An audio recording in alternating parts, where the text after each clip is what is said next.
What's up, everybody? How's it going? Welcome to Cinemaholic Productions. My name is Spencer Henderson, and I'm a cinemaholic. I'm Ryan Gordon, and I'm a cinemaholic. And actually, real quick before we get anywhere, I made a mistake with the editing in our Big Lebowski review. I said I was going to put up pictures of us in our costumes. So here's my picture in my Ghostbusters costume, and And Ryan. here's my picture of me as a minion. Okay, and I'm gonna need you to text that to me actually. Okay. But anyways, let's get into our review of the Lego Batman movie, which is directed by Chris McKay, and I'll read the plot. It says Bruce Wayne must not only deal with the criminals of Gotham City, but also the responsibilities of raising a boy he adopted. Ryan, what did you think of the Lego Batman movie? I let's. Do you want to go into spoilers on this one? Like, do segments? If you want to do spoilers, we can open up a spoiler discussion at the end. Right now, just give your general thoughts on the film. Yeah, we may go there. Just overall, my general thoughts. I really dug this movie. I thought it was really poignant and meta, which is something I appreciated a ton.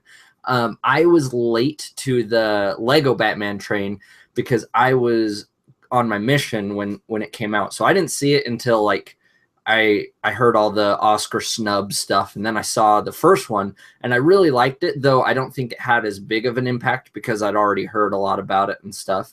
But this one, being able to see it right off the bat, I really appreciated it. There's maybe one or two things that didn't hit with me, but overall, I thought it was a fantastic comedy. I think it was, well, there was some news lately about the people who made like the Epic movie and all those stupid spoofs, that they're making one on Star Wars, and that just needs to stop. This was a very good approach of doing. I don't even necessarily want to call it a parody, but I mean, I think it would technically be classified as a parody of Batman. This is how you do it right. This new Star Wars one coming out is gonna suck. I mean, I'll give it a try or whatever, but they just don't get how to parody material. Whereas the Lego creators and everyone in this team, this is something that Warner Brothers has really nailed, and this is the DC universe I want to see. What are kind of your thoughts on the whole thing? Yeah, I should start off by saying I'm a pretty big Batman nerd. I read lots of Batman comics like as a teenager and really dug the Nolan movies.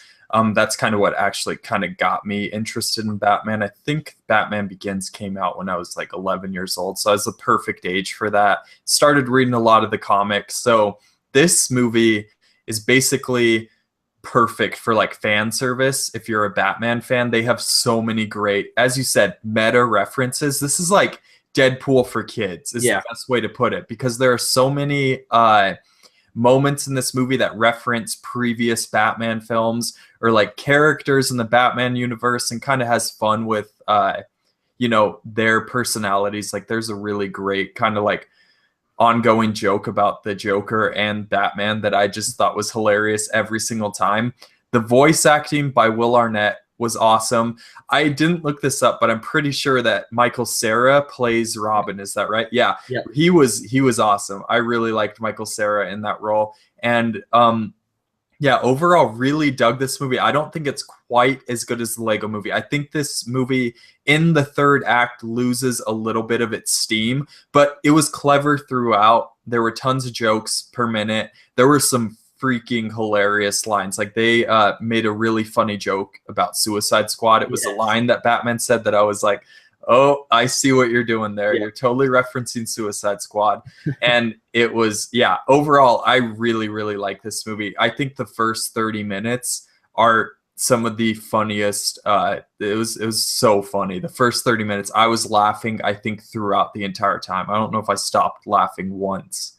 So did you want to open the door into spoilers, or do you want to score it first? Let's score it. I do want to quickly shout out the whole voice talent, the whole cast of this thing was fantastic. Zach Galifianakis was the Joker, and I think that could have really just become a shtick, and I don't think he played it up too much. I think he did very well.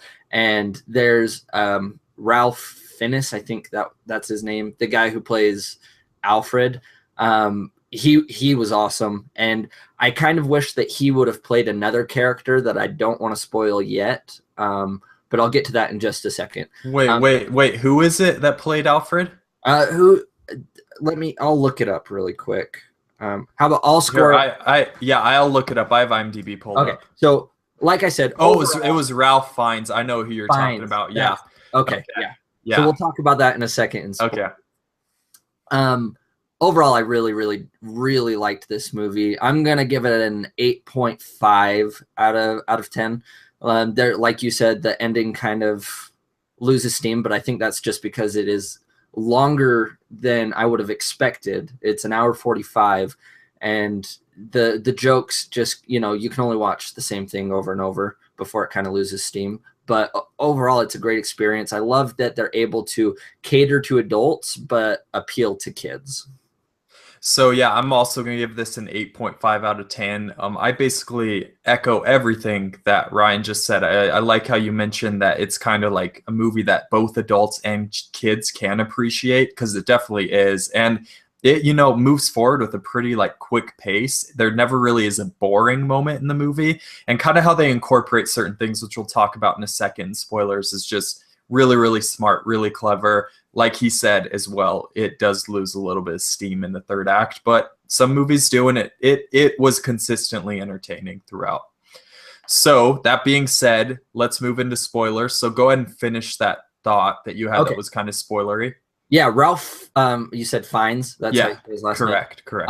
I wish he would have played Voldemort. I think that would have been perfect, because he is Voldemort, right? Yeah. So the guy who they did get to play Voldemort, I had no complaints. I just thought it would have been another level of meta.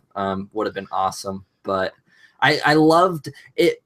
It could have gone very south with all of the villains that they incorporated. It was kind of like, oh, let's get in every Batman villain. Oh, what other IP do we own at Warner Brothers? Them, and that could have gone south, but I think they rode the line pretty well, and I think it worked out. I don't know why I'm forgetting the place where Superman banishes Zod into. What's that called again? The Phantom Zone. That's right. Yeah. Incorporating that into, I grew up with Superman too, and that old movie with Zod, and when they showed that, was just the fact that they referenced the Phantom Zone, and then that's the whole main thing, with the villains and how these villains get there, and they have Godzilla, Sauron, all these, and there were so many funny parts in that third act, despite the fact that does kind of, I just think it meanders at the point where it took a little too long for Batman to hit his arc, I think. Yeah. Because he really doesn't hit it until the last 5 minutes of the movie, right? Yeah. And I don't know, that just kind of felt like they could have paced that just a little bit better, because I liked the whole entire that he has to accept the fact that he needs to work with people as a team. And then him almost going back to the Phantom Zone. It was really a moving little moment in the movie. And I thought this movie was great. It was so much fun. It was honestly kind of the movie that I feel like everybody kind of needs right now. Yeah. Going a little more spoilers with the ending, I feel like I've seen the ending twice now, and I have mixed emotions. I think I lean on the side of I really liked it more, because I liked it more the second time. I'm not a huge fan of the whole, I like that the bomb blew up, first of all. I think that was good. That was bold.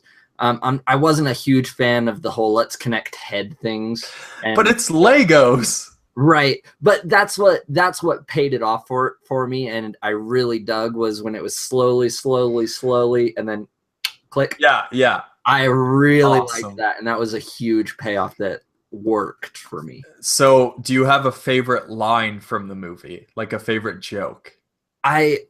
I think the Suicide Squad one, that's the one that stood out to me the most and I remembered the most, because I was sitting in my chair and I was like, oh, burn. They're going to need some ice for that one. Yeah. No, I think my favorite line was the part where the Joker was like, I'm rubbing my butt all over your stuff. And he's like, so now it's the Buttmobile. Amazing. yeah, there was a ton of good ones, and I think that's what works for this is like we said the whole time is the meta kind of like one-liners like zing. Yep, definitely. So, guys, I think that about wraps up our conversation, unless you have anything else to add, Ryan. No, thank you guys for watching. We hope that you like this new kind of format that we're doing of the individual reviews and the individual videos. Let us know, tweet me at Rye_Gordon. Let us know as well.